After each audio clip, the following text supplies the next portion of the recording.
is the rear electric sunshade. It's brand new from BMW. As you can see, it's a BMW part, right?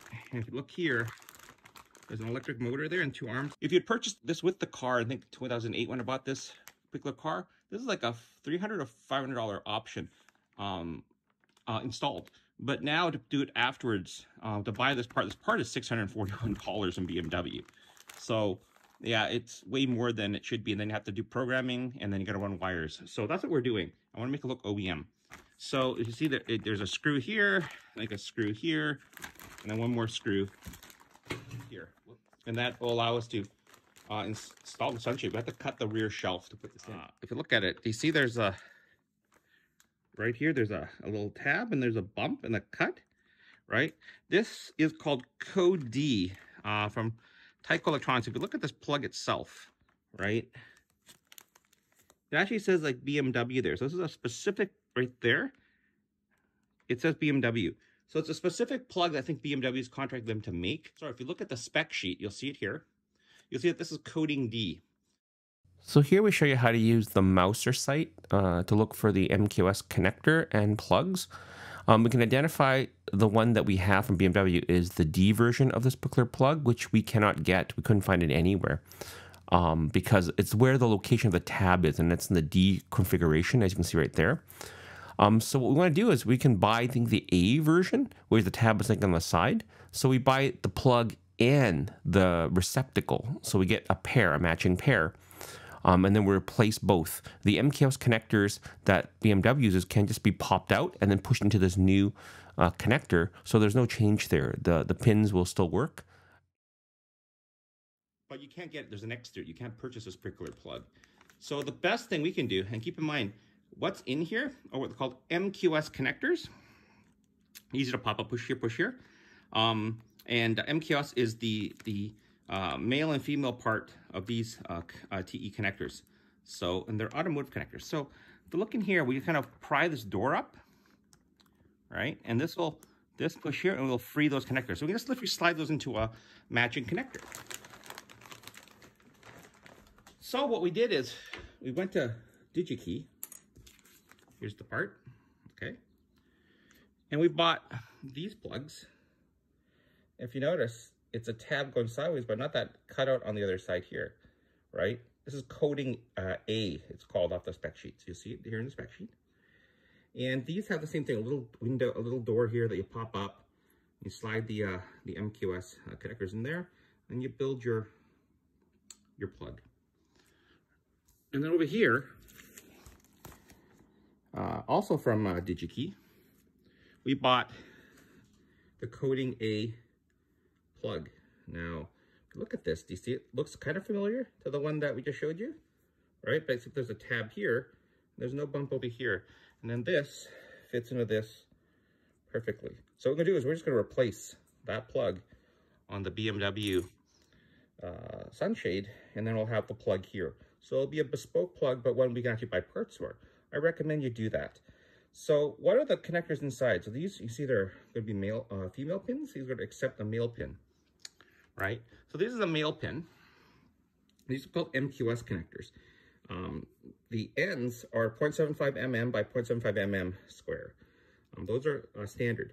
But what isn't standard with the different serial numbers for these plugs is this piece right here. This allows you to put in different wire gauge. So this is a pretty small wire gauge here. You can get ones larger. I have larger ones and smaller ones.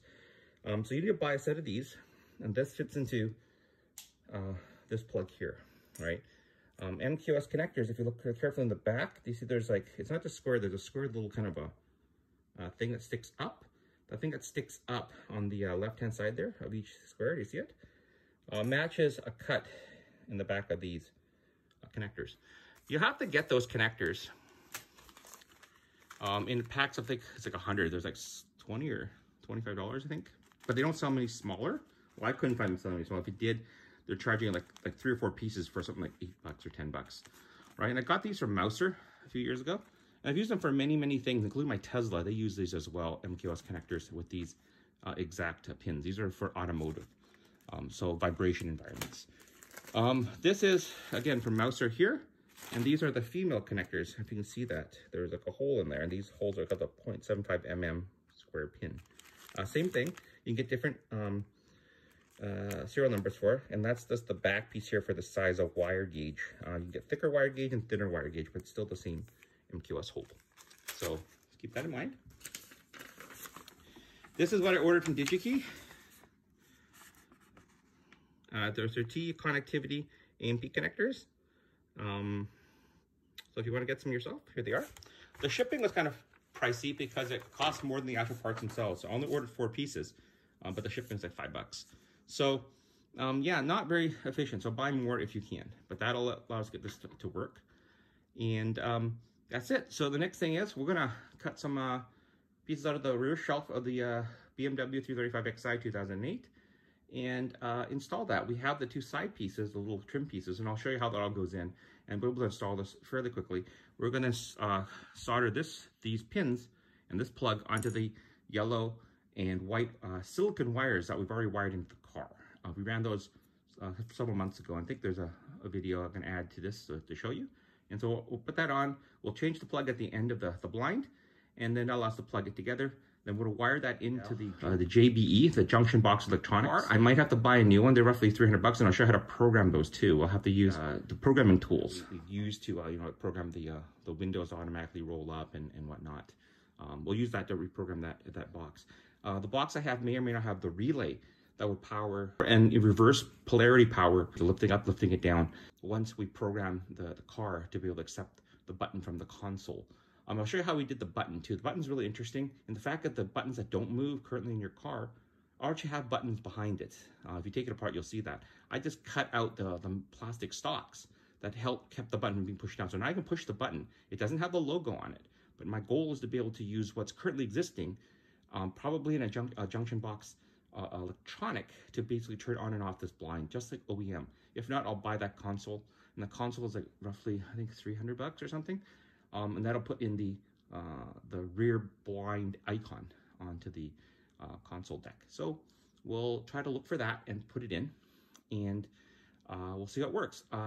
If I can work it without having to buy that, I'll just have an icon printed, probably in vinyl, and I'll have that pasted onto that button. Then I'll spray it with white paint and cover it with clear, and that way it'll look like it's original. So we'll see what happens there, and we'll see which way I go. But I already tried to program the junction box electronics, and so it's the vehicle option, the VO code. I think it's 415. It's programmed in there already, and think in terms of the 3 modules it has to be in. But we'll show you that as well coming up. So yes, I recommend you purchase just basically a new set of plugs. Therefore, you don't have to deal with the one from BMW that you can't actually purchase. TE will not sell it to you. It's crossed off on their spec sheet, as you can see. Okay, so that's step 1 for making the blind connectors all work. So get Tyco Electronics TE connectors, MQS automotive connectors. So there's a side-by-side view of the original plug and the one we just put in, right? So do you see it's like literally reversed, that little tab, and there's a chunk taken up from the left-hand side here that we don't have on this one, right? But same connectors. So we just pulled it out here and slipped them into the new MQS TE connector plug. Now, if you're wondering, like, this is what it looks like in the back, but you can see there's a 1 here and there's a 3 on this side. So it's 1, 2, and 3. So we did the exact same thing here. So they're matched up exactly. And now our plug here with the see the cut, we'll be able to slide on here like this, right, and lock in place. So yeah, just replace both plugs. Don't bother trying to find this because you won't be able to buy it.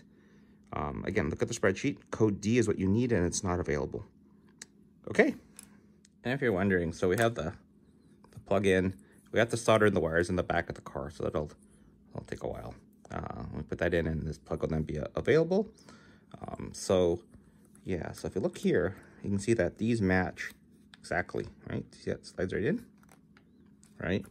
And that's because of the little weird tab here that matches the tab here. So these are coding A for these plugs and receptacle.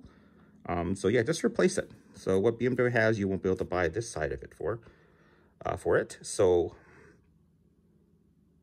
yeah, so with BMW, you won't be able to buy the decoding version of this plug. So you won't be able to match their plug. So just buy that plug, swap it out, and buy this plug.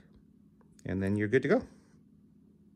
If you're wondering how we crimp these, I usually solder the wires first, and then so they don't fray, and then we put them in here, and then I use this thing here to crimp it. If you look at this, the teeth on this thing, there's a kind of a bump. So that bump causes these little arms here. If you see that, like these little arms, they'll fold over and then back in. So it looks like a very professional crimp. So get one of these crimpers if you're going to do the MQS plugs. Otherwise, they have a problem fitting in if you solder them too much, or if you just kind of squeeze them together, the metal doesn't kind of compress correctly, and it usually is bigger than the hole at the back here, and it may not fit in after you finish putting a wire on there.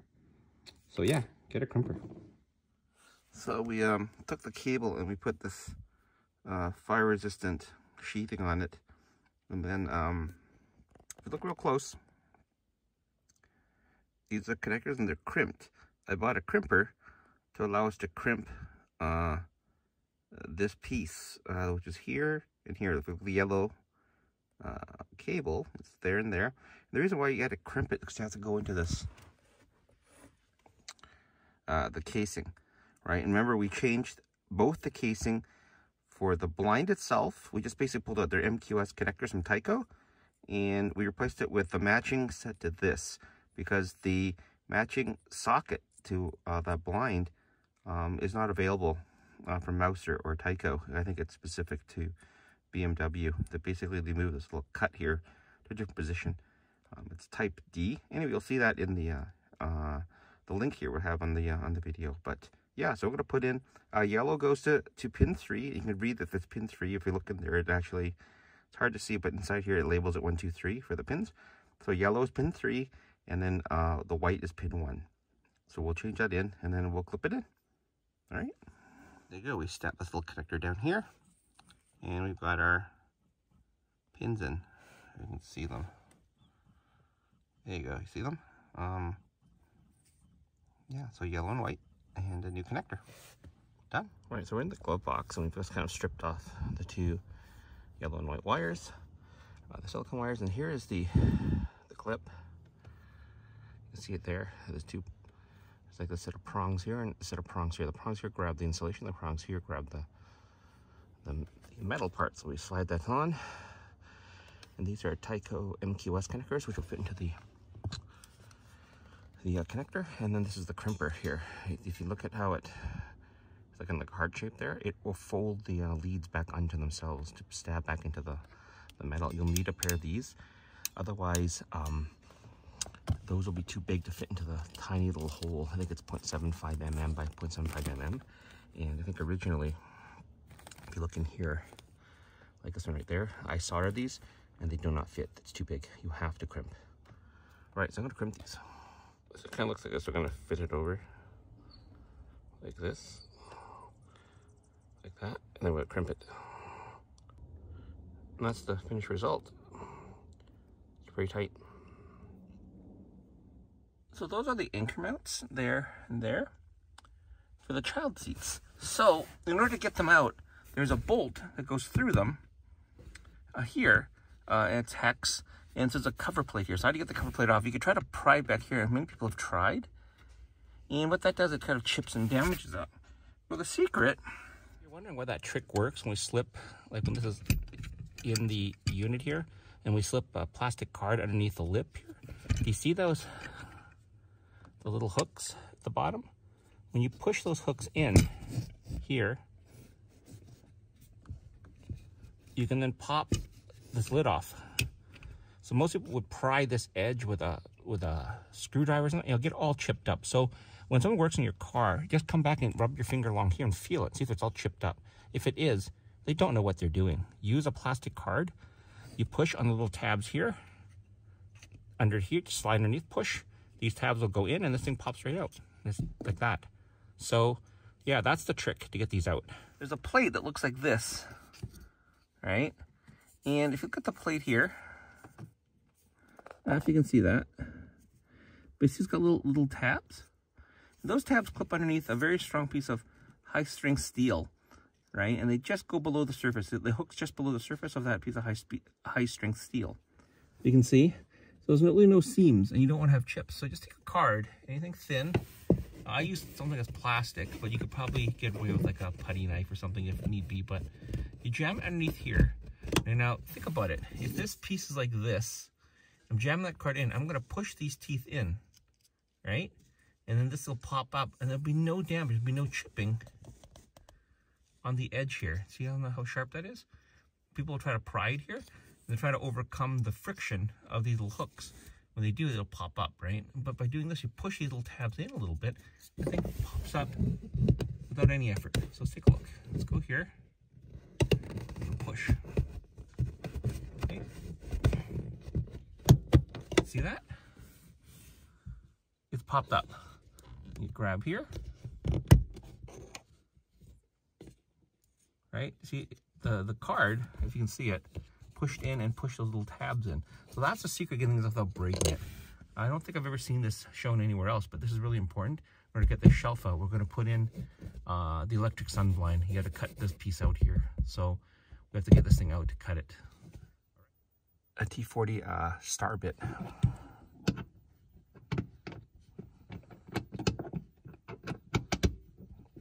As you can see right there. Or, socket wrench, and I use a T40 star bit, and there you go. They pop right out. Yeah, it's actually made of high strength steel, looks like. So if you can see from here,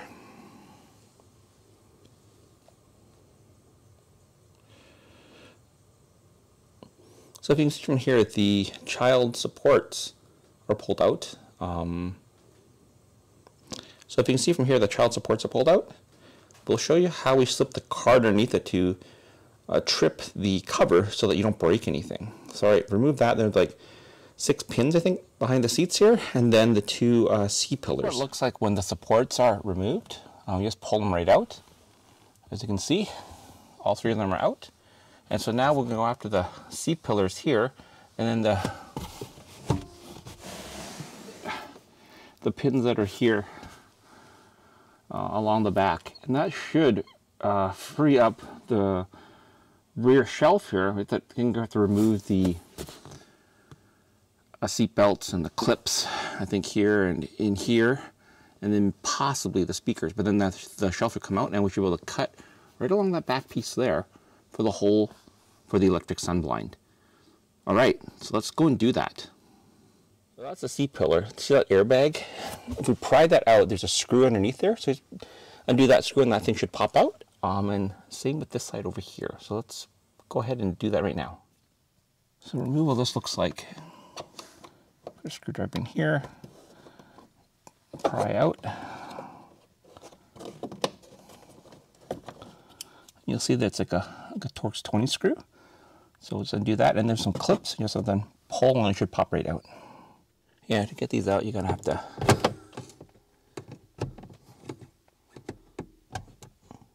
first pry it out, the center, and then get a thin piece of metal to pry. It's gonna be a little bit tight.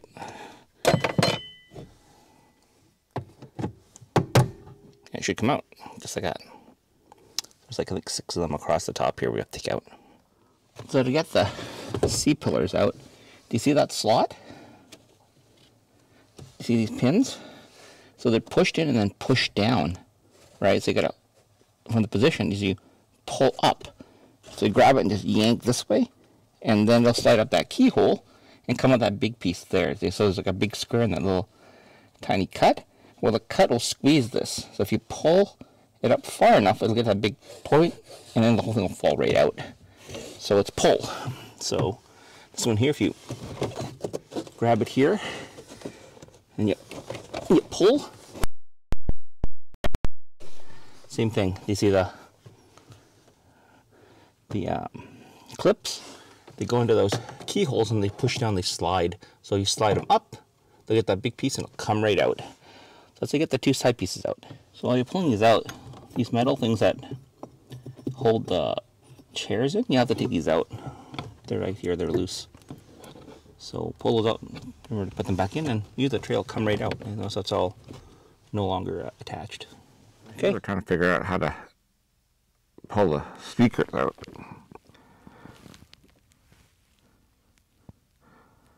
And I think get that blue one out, that blue wire, and we should be fine. But right now I'm having a problem getting it out. Pull the speakers out there, and that blue one there, so the speaker's going to be flipped out. You'll see that this is the entire shelf. And if you look at the shelf here, do you see there's a line?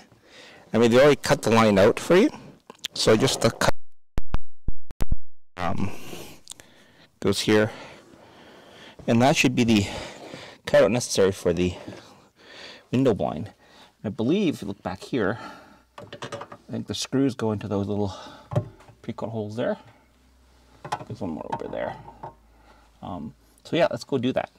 So overall, that's what the back of it looks like. Once everything's removed.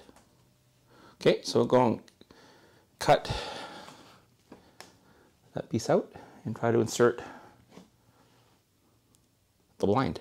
So you'll have to order the two end pieces separately from the motor and the blind. So you're looking at, I think, the left piece, and then there's the right piece, the trim. The number is, it's the part number.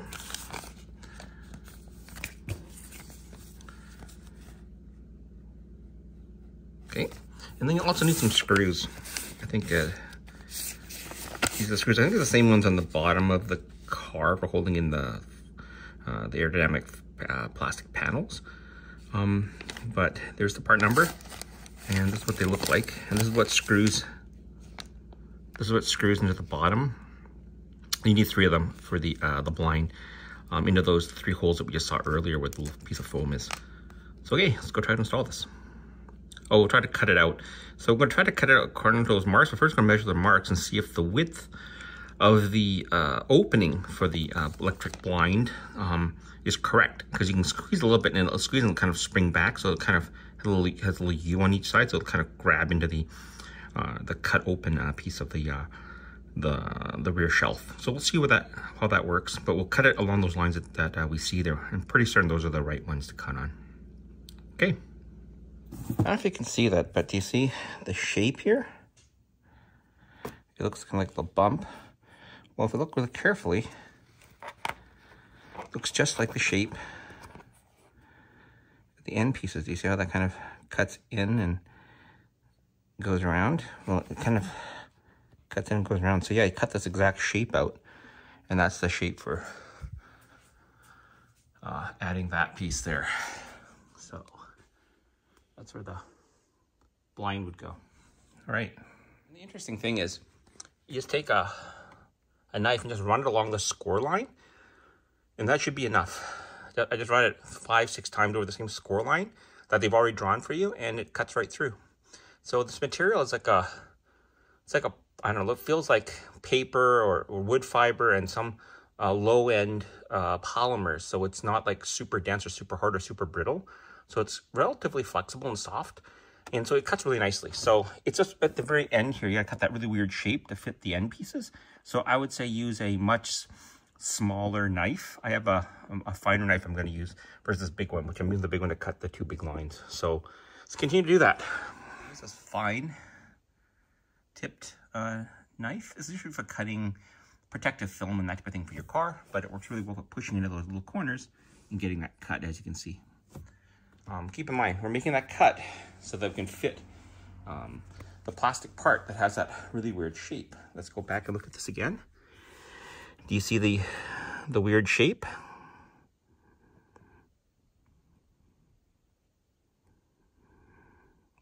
Right, you see it kind of cuts down and scoops around? Well, that's exactly that shape there, right? So, yeah, they laid it out really nice for you. All you do is cut it out. So just run it a couple times with a knife. It'll go through. Just be very careful you don't cut the stuff underneath it. Like whatever you're laying this particular rear shelf on. I did not take it out of the car because I'd have to unbolt the seat belts. And so the 2 seat belts are still hooked up down here. I could unbolt them, pull the seat belts out, and the whole thing would come out. but I'd rather not do that because I'd have to remove the seat. And so I'm just doing it in here. So I'm lifting it up while I'm cutting it so I don't cut into the seat material underneath. But there you go. There's the piece cut out. I'm gonna do a little bit of sanding, make that correct, but that's a funny shape, right? And if you notice this thing here, see that shape? Fits that right really nicely if you kind of, this clipped right in there. If you just snap it there, you'll see that it fits really nice. So yeah, make sure you cut that shape out and you will install the blind with no problem. Okay, next step. So when you're installing the blind, put it into the rear shelf before you try to fit it back in. And then when it's in the rear shelf, fit the whole rear shelf with the blind into the back, plug the plug in the corner there, and then plug in the speakers. The reason why is that gap that they give you to cut is really tight, and you have to squeeze the blind so that it squeezes and goes in and clicks in. If you notice how clean the edge is, right? It clips the top and the bottom. It's like a U-channel that clips into the fabric and the rear shelf. So that has to be squeezed to get in there for a really nice fit, and you won't be able to do that if it's already installed into the back of the car and try to put the rear shelf on afterwards. So put the blind in first, then plug in the plugs, and then fit the rear shelf back in. Otherwise, it's insane to get it in. Okay, so on to the next step. So under the trunk, there's a hole there, and one more over here. So we're gonna put these 8mm bolts in. There's 3 of them, and that holds in your blind. So those holes are already there. You just have to drop the blind in and screw these in. So we'll do that right now. All back in. All the bolts are back in. The C-pillar is back in. And as you can see, looks like it's always been there. Now I'm gonna put the child seat things back in. Okay, now I'll put the child seat anchors back in, and we should be good. And that's it. I'll have to try to reprogram the module. If it doesn't work, I'll have to buy a new JBBE. So all the wiring is in, as you've seen in previous clips, and that's what it takes to put in the electric blind. Walking.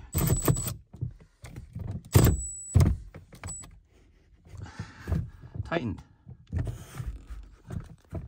Yep, and that's Torx 40.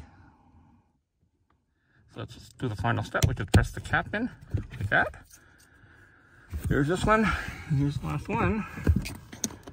Put the cap in.